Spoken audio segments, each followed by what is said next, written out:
Naku naman talaga guys. May na-demonetize na naman tayong kapwa content creator. Sayang talaga kasi kaka-monetize lang siya tapos na-demonetize na. Ang hirap talaga guys yung ganun, yung na-monetize ka kaninang umaga tapos mamayang hapon ma-demonetize ka rin agad.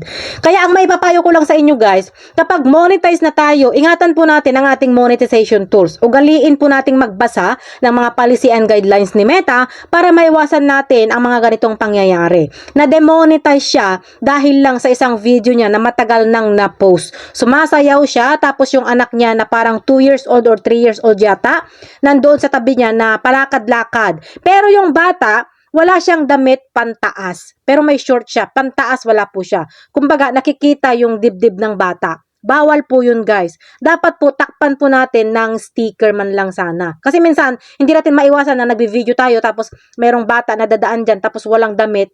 Siyempre, bawal po yun guys. Takpan po natin ng sticker para hindi ma-detect ng system. Kasi nga guys, masyado pong stricto si Meta pagdating sa mga bata. So yung video na yun is matagal na. Pero bakit nga ba ngayon lang nakita ng system na ngayon monetize na siya?